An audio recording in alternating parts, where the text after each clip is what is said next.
To breaking news now from Queen's Park in Toronto. Doug Ford has shuffled his cabinet. Here's a shot of the team walking in to be sworn just a few moments ago. Joining us now, though, to break it all down is Sabrina Nanji. She's with the Queen's Park Observer. Sabrina, thanks so much for joining us. And we understand you have some of the details. So who is going where? Yeah, you're right. It's a big day at Queen's Park. We're moments away from, confirming who's actually moving where. But I think this is going to be a pretty significant shuffle from what we're hearing, a big reset for Doug Ford. Some of the major moves are Education Minister Stephen Lecce is potentially moving.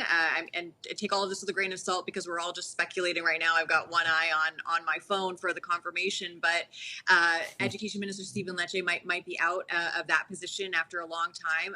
Word on the street is that he's going over to energy. We might see some changes on some of the bigger files like health. Potentially Todd Smith, the former energy minister, might be moving there. We did see Sylvia Jones, though, the current health minister, walking in with the premier. So it all remains to be seen. But I think some other big positions like finance minister Peter Bethlenfalvy is sticking around. Something that's interesting as well is Steve Clark, I'm hearing, is making a comeback. This is the former housing minister that resigned amid the Greenbelt scandal, which is still ongoing for the Ford government. But he'll be back, not necessarily in cabinet, but as House leader. So certainly, making a comeback at Queen's Park. But we are just moments away from all of this being confirmed. Ministers were coming and having one-on-one meetings with the premier, and we've been closely watching who's going in and out of that office.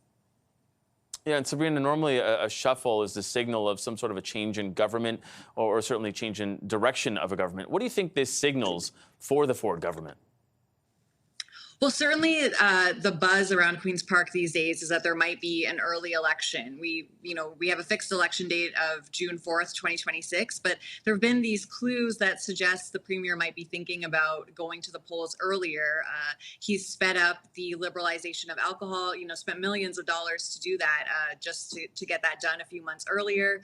He's fresh off a couple of by-election wins. We've now got, a fresh cabinet, and this is his opportunity, I guess, from the premier's perspective, to say we've made a lot of progress on some of our key promises. There's certainly progress on big promises like highways, for instance, scheduled to happen around early 2025. And I think he could go to the voters and say, we need a fresh mandate.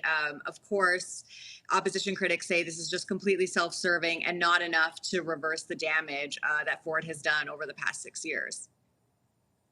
Okay, we will continue to wait as you do. Maybe bags packed soon for an election campaign. We don't know, but we'll be watching certainly, and we will be following this. Sabrina Nanji, thank you so much for this. We appreciate it. Thanks for having me.